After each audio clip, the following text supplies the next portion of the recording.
Alright, so a lot of news happened this week, so let's talk about it. Alright, hello and welcome to this episode of Worth Watching Wednesdays. Now, there was absolutely so much stuff that happened this week that I'll be solely talking about this in this episode, but don't worry, you will have another review/recommendation of a classic film next week, so no worries on that. First off, there is some new casting news for Man of Steel 2. Two different characters have been cast. The first one is that Jeremy Irons will be playing Alfred. I think that's a great choice. Some of the first casting news that I felt really confident about this movie with. I've gotten over the whole Ben Affleck thing, but this is something I'm actually really happy about because I love Jeremy Irons, and I think he'll make a great Alfred. The other role that was cast was Lex Luthor, and who should they choose to play Lex Luthor but Jesse Eisenberg? Now, fans were throwing around all sorts of names for possible Lex Luthor casting, like Bryan Cranston or Joaquin Phoenix, both of whom what I thought would have been great choices. And then, out of nowhere, you have Jesse Eisenberg. I don't think anyone predicted that at all. I honestly had never crossed my mind that they would think of Jesse Eisenberg as Lex Luthor. Now, I know what everyone's going to be typing into the comment box down below as I'm saying this, and that's, well, Heath Ledger pulled off the Joker. No one thought that he could pull it off because he had only played... No, that's not...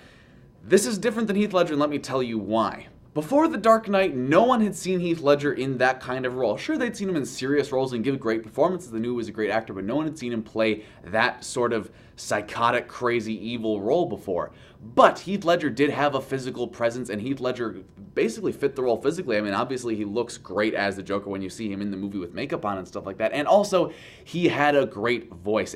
One of his trademarks was his deep, husky voice that he had. Jesse Eisenberg, on the other hand, first of all, we have seen play a Lex Luthor-ish type role as his version of Mark Zuckerberg in The Social Network. He plays like a condescending genius with a lot of power and a lot of money and things like that. We've seen him play that role, but that role still does not fit Lex Luthor. And physically, he's a very narrow-framed person. He's very slight. He looks like a fragile person.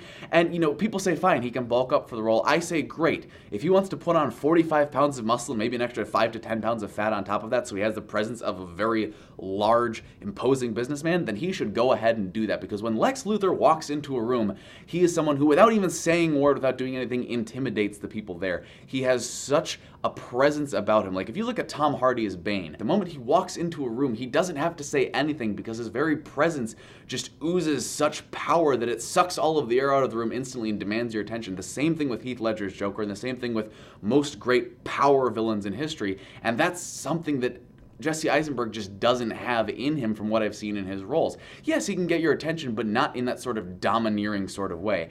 And most importantly of all, and this is something that I haven't seen a lot of people talking about, this is my personal opinion, Jesse Eisenberg's voice will never fit the role of Lex Luthor. The guy's 30, his voice has changed, he has the voice he's going to have, but his voice still sounds like it's always about to crack when he's talking, even when he's serious. No matter what he's doing, it sounds like his voice is about to crack. He's got this tonality about it. And I don't know if he can fix that somehow, but his voice sounds young, it sounds weak, and it sounds very untrained. And that's something that I feel is not going to suit the role of Lex Luthor. But if you look at someone like Joaquin Phoenix or Bryan Cranston, both of them have these great, powerful voices, and they also have that presence about them where they just demand that you shut up and listen the moment they walk into a room.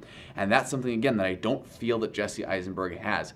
And again, if he does a great performance, he does a great performance, and I'll be the first to say that I am proven wrong, but I'm just not seeing that at this point.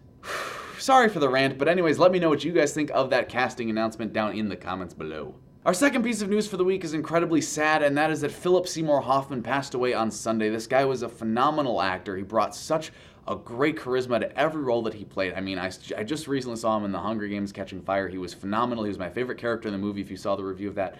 And it's especially sad that he died of a heroin overdose. I know he'd been struggling with drugs publicly for several years. He had entered into rehab several times, but it's just very sad that it ended up overcoming him. And especially, he has a family, he has kids, so it's very sad for them as well. And it's a tragic situation overall, and he was a phenomenal actor and taken away before his time.